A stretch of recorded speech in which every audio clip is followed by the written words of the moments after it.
how we use social media. It's not just about the platforms themselves. To the preservation of the national unity and democratic stability. Water is life, water is an essential service, and water serves to carry out the residents. Local communities are not only vital to the growth of society, but they also form the bedrock of humanitarian development.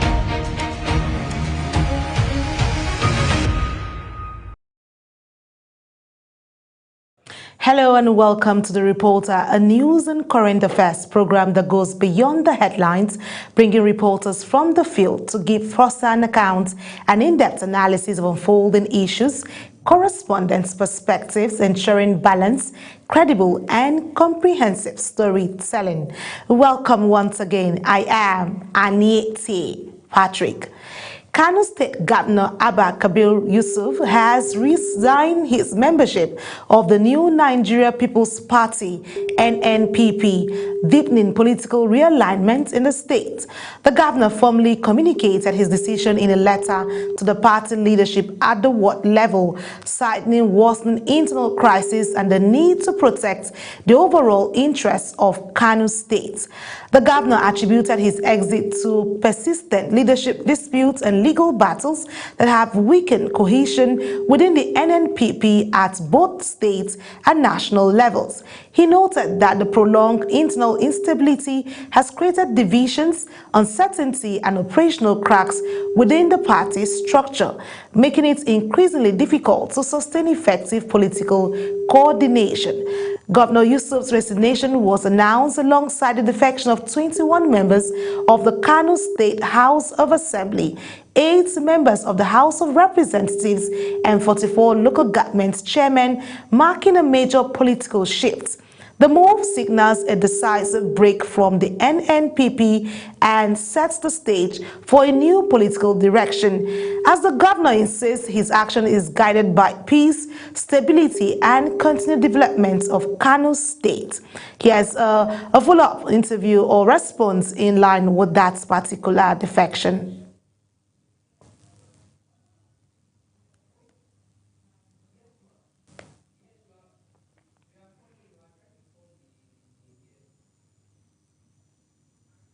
While we try to get to that clip to join, we also have our correspondent from Kano join us also to bring us up to speed with that particular development in person of Idris Jibri, who will bring us up to speed on what went down in Kano State. While we quickly wait for him to join us, let's also tell you that, like I said, the spokesperson from the government's way also brought up his response in line with that. Let's quickly take a listen to his response.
I'm here on a special mission, and by the instruction of my principal, His Excellency the Governor of Kano State, Alhaji Abba Kabir Yusuf, who today been 3rd January 2026, decided 23rd January 2026, decided to withdraw his membership with the New Nigeria People's Party, NNPP, at his ward, which is Diso ward in Gwale local government area of Kano State.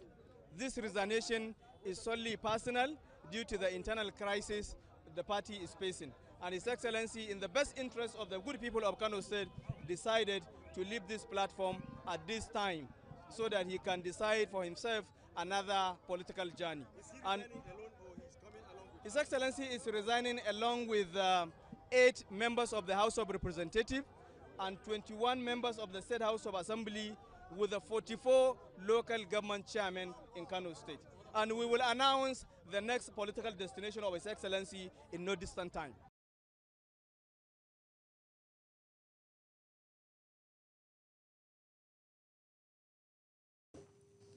Meanwhile, 2 major unions in the power sector, the Senior Staff Association of Electricity and Allied Companies and the National Union of Electricity Employees, have declared an indefinite strike at the Kano Electricity Distribution Company, KEDCO, over unsettled workers' entitlement. The action followed the expiration of a midnight ultimatum issued to the management to clear accumulated arrears owed to staff. Again, Idris Jibril tells us more.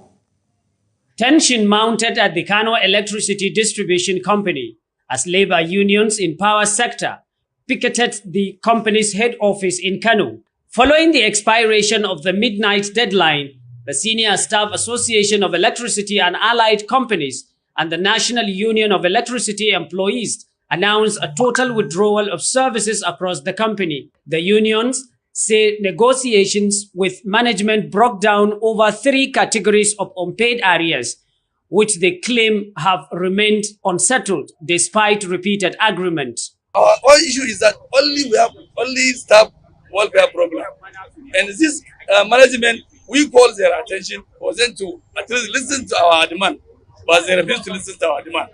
The labor leaders insist that management's failure to pay workers their entitlement by Tuesday, January 20th, forced them to embark on a total withdrawal of services.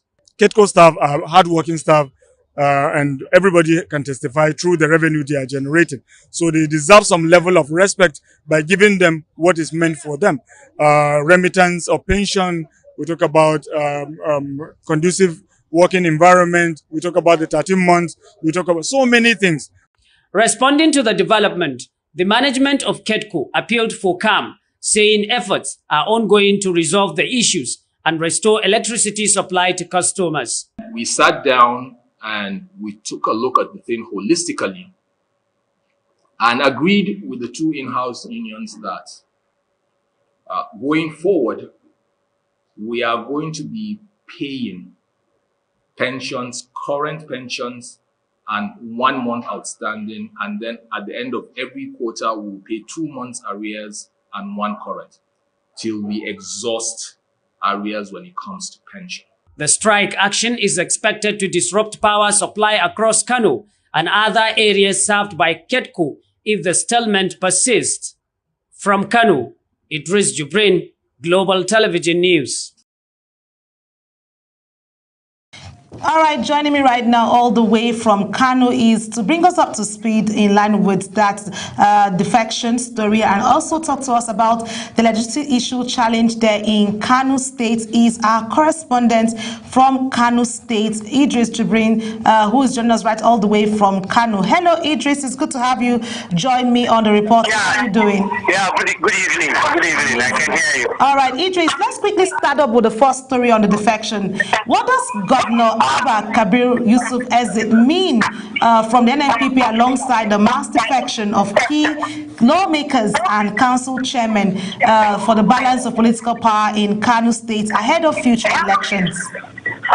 Well, actually, for now, let's get this clear. The governor has not really announced his defection from NNPP to any political party. He only said he is resigning his membership from the New Nigeria People's Party due to some kind of crisis that is happening within the party. But maybe by tomorrow or next, we are expecting the governor to announce his next move. But for now, the statement from the governor's spokesperson and from one interview we conducted with the spokesman to the governor said that the governor has resigned his membership from the New Nigeria People's Party. Okay. And that was contained in a letter he sent to the chairman of the ISO ward, which is the ward of the governor. He sent to him telling him that he is actually resigning his membership from the New Nigeria People's Party due to the crisis that are happening, because there are two factions right now in the New Nigeria People's Party here in Kano. So that is why the governor resigned his membership. So we are expecting the next move. The governor will tell us where he is actually going after resigning from the New Nigeria People's Party. Okay, amazing, Idris. Let's say, just like you've mentioned, there are legal battles, there are internal crises within the party sector, which has exposed the party to further fragmentation. But could this development trigger wider realignment beyond Kano State? Because this is Kano State right now.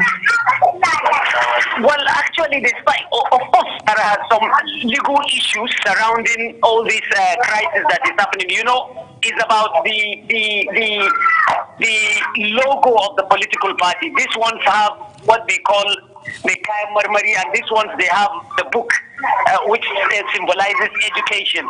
And all of them, they are in the court. The two factions are in the court. But that does not mean the governor could not resign his membership from the party. And that is why, so his resignation has nothing to do with the legal battle that is happening within the court between the two factions. Okay. He, as an individual and also as a member of the political party, decided to resign his membership from the party, even though he has nothing to do with the legal crisis that is happening within the party, actually. All right, amazing. It's good that you brought us up to speed on that. But let's quickly turn our focus to KETCO. With the unions accusing KETCO management of repeatedly failing to honor agreements on workers' entitlements. Concerning the issue of KETCO and the issue of electricity, you know, for the past 2 days or 3 days or thereabouts, there has not been light in Kano. Yeah. And this is because of the crisis between management of the Kano Electricity Distribution Company and the electricity union, which entered strike and even protested yesterday over an issue of some entitlements that they say the KETCO fails to pay them, like 13 months, some allowances, and even their pension. And they are owing like almost 6 months' salary that the Electricity Distribution Company is yet to clear. And that is why they suspended their services pending when those allowances and their salaries, backlog of salaries, were paid.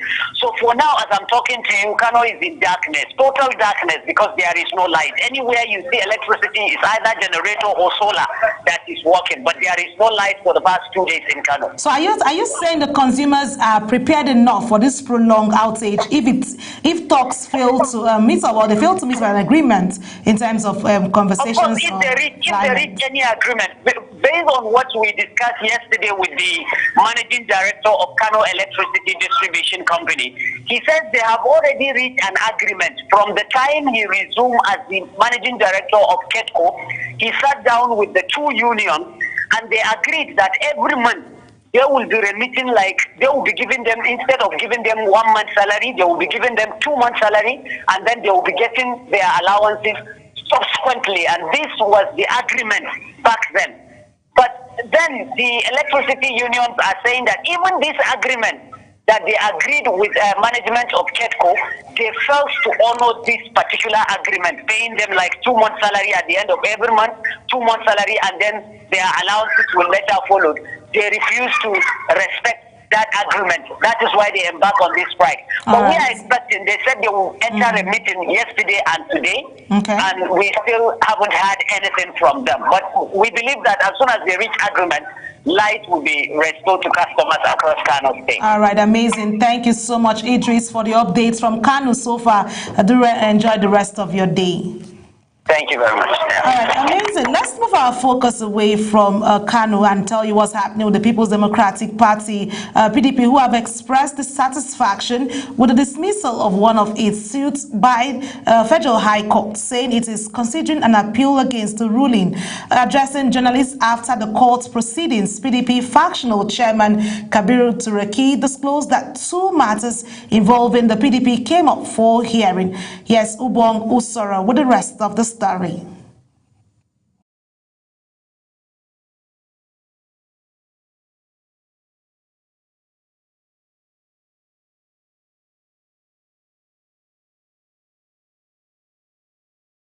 Party says it is surprised that the court dismissed the suit instead of striking it out. With respect to the one that was filed by us, we took advice and guidance from our team of lawyers that in view of other pending matters, that there may not be need for us to continue with that for now. And on the basis of that, our lawyers filed an application to withdraw without leave under Order 50 Rule 2 of the Federal High Court rules. On the second matter, the PDP revealed that it has approached the Court of Appeal to challenge certain interim orders made by the trial court, which it believes substantially affect the substantive issues for determination in the case. The party confirmed that the records and briefs have been filed at the Court of Appeal alongside an application for a stay of proceedings, all of which have been brought to the attention of the trial court. Appreciate that two matters came up today that involve our party. The first one was the matter that we filed, and the second one was the matter that was filed against us.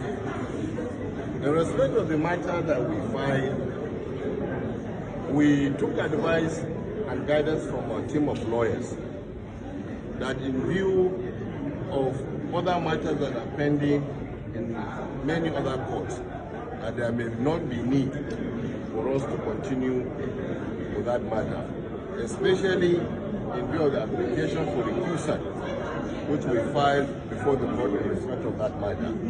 The matter has been adjourned to January 20 for mention, pending the outcome of the appeal or the application of the stay of proceedings. The PDP reiterated its confidence in the judicial process and said it remains committed to pursuing its case through legal process and rule of law. Ubong Usoro for Global Television News.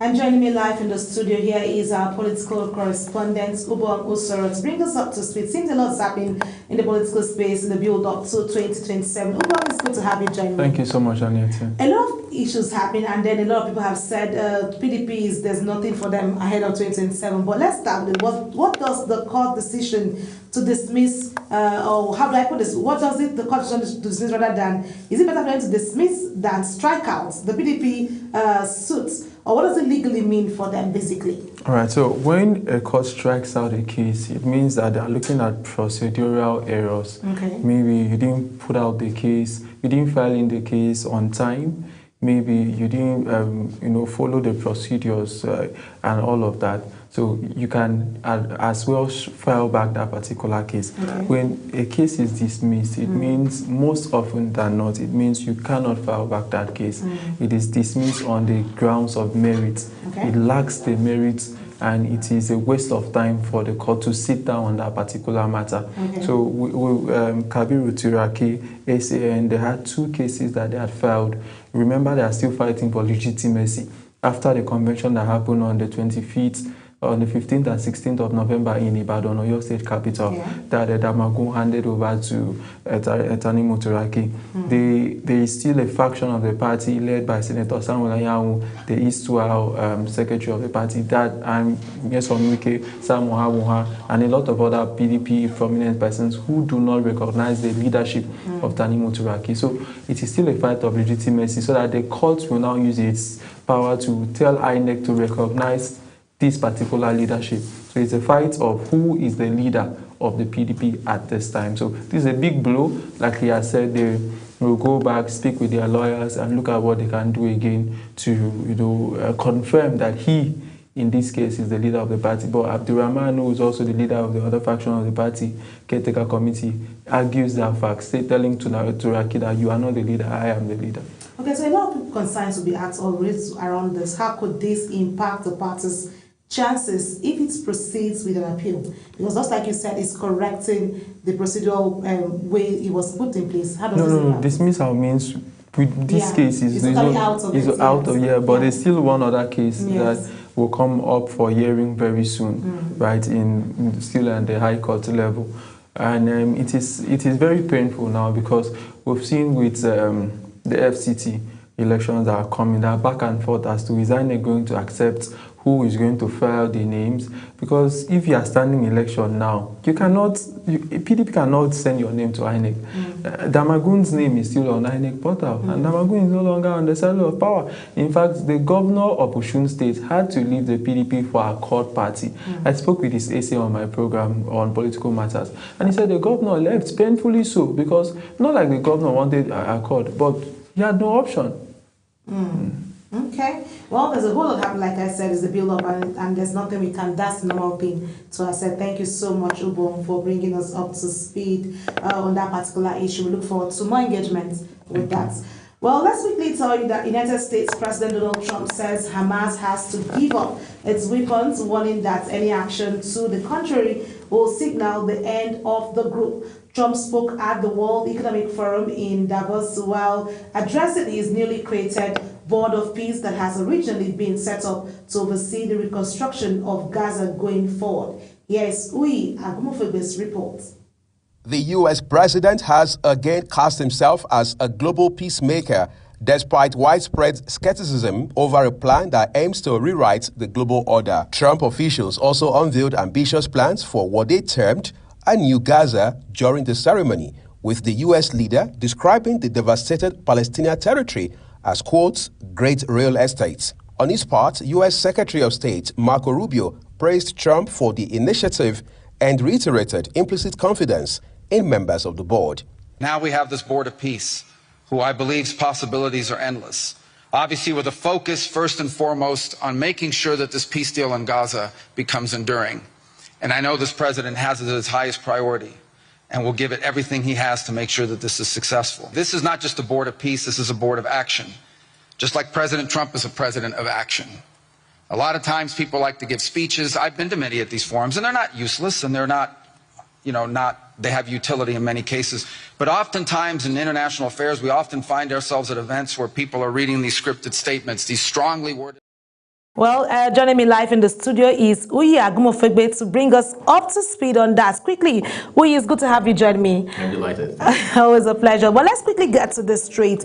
Is President Trump's new Board of Peace a genuine pathway to sustaining the Gaza truce and rebuilding the territory? Well, that's what it appears to be like. But beyond the Gaza issue, Trump wants to use that to, as it were, resolve many of the crises across the world, whether it's Ukraine, Russia crisis, or war, or if you like, what is happening between Israel and Iran as well. But again, we hope to see that this actually solves those problems, because for many people, this is not the president in Trump, it is the businessman in Trump. And as it stands right now, it appears that, well, we just wait to see how this all unfolds. It's already becoming a bit controversial at this point, but it's something we really cannot predict much about until after it begins to incubate that right now. Well, so we see a lot of controversial power move that could sideline existing global institutions like the United Nations. Quickly, in just 1 minute, can you just bring me up on that particular issue that talks about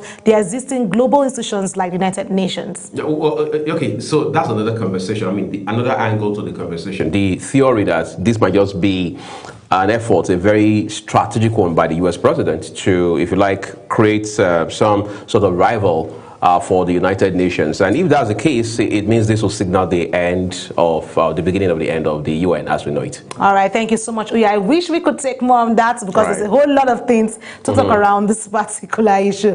But that's it, and that's the size of the program. Thank you for staying with us on The Reporter. A quick reminder that Global Television is on DSTV, channel 365, and Star Times, channel 276. Kindly stay connected to us on all our social media as displayed on your screen using @Global Noble TV NG. Until I come your way the next time, I am Anieti Patrick. Bye for now.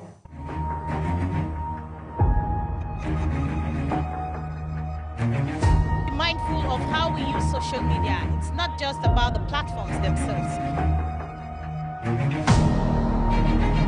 To the preservation of the national unity and democratic stability. Water is life, water is an essential service that we must have to carry out the residents. Local communities are not only vital to the growth of society, but they also form the bedrock of humanitarian development.